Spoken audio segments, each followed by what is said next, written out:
Alors nous allons voir quelques trajectoires de virage. Ce qu'il faut savoir déjà, c'est que lorsqu'il y a des lignes discontinues axiales, il ne faut pas les franchir et qu'on doit rester du bon côté de la chaussée. Par contre, on peut utiliser toute cette partie de chaussée pour avoir une trajectoire affinée. C'est-à-dire que si le virage est à gauche, on va rentrer à droite. Si le virage est à droite, eh bien, on va rentrer en restant le long de l'axe médian, venir ensuite au point de corde pour pouvoir arriver à avoir une trajectoire la moins secouée possible. On va continuer et un petit peu plus loin, nous allons aborder un secteur avec des épingles à cheveux. Après ce virage, nous aurons une épingle à cheveux à droite. Elle est d'ailleurs signalée par le panneau. Épingle à cheveux à droite, je regarde déjà en haut pour voir s'il y a du monde qui arrive et je vais venir ici le long de l'axe médian, je vais avancer et je vais ensuite sortir à droite. Donc j'ai braqué plus tard que le point de corde, c'est ce qu'on appelle le point de corde retardé. Nous allons voir maintenant du côté gauche, donc je jette un coup d'œil en haut à gauche pour voir si éventuellement il y a des usagers. Ensuite ici je tourne carrément ma tête vers la gauche pour regarder la sortie de l'épingle. Ça me permet également de voir les véhicules qui viennent en face et je sors parfaitement à droite. Nous allons reprendre maintenant une nouvelle épingle à droite et on va revoir un petit peu cette trajectoire. J'arrive ici, j'avance.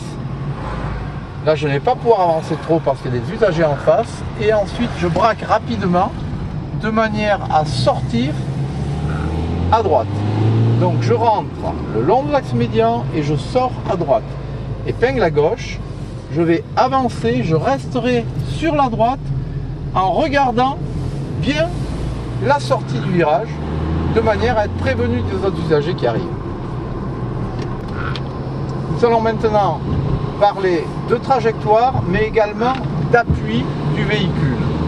Qu'est-ce que c'est qu'appuyer le véhicule? Ici, je lève le pied, je freine légèrement, j'ai appuyé le train avant, je réaccélère, j'appuie le train arrière et je soulage le train avant. Donc, sur certains virages, il est nécessaire de lever le pied pour donner l'adhérence au train avant et une fois qu'on a braqué, on va réaccélérer. Sur d'autres virages ou suivant la vitesse à laquelle on arrive, on peut rester en accélération.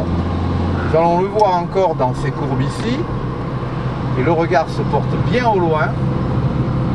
Ici, je peux rester accéléré. Par contre, là, le virage est plus serré. Je vais lever le pied, tirer sur le volant et réaccélérer en sortie.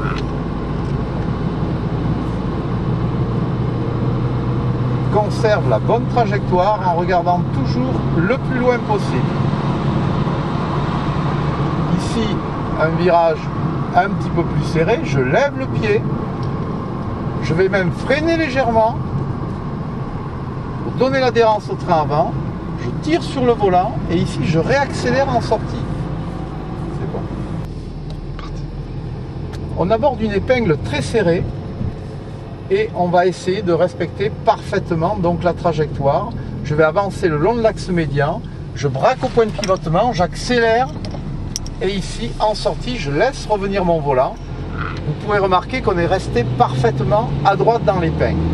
Le point important dans tout ça, c'était de ne pas arriver trop vite, de braquer très rapidement et de réaccélérer. Parce que dans une épingle à cheveux en montant, il est impératif de réaccélérer très tôt. C'est bon. Parti.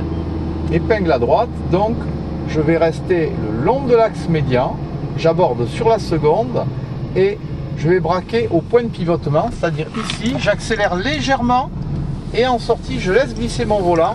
Vous pourrez remarquer qu'on est resté parfaitement à droite. Pour pouvoir rester parfaitement à droite, il est important, effectivement, d'aborder à une allure relativement faible. Et par contre, dès qu'on a braqué, il faut réaccélérer pour pouvoir franchir facilement l'épingle.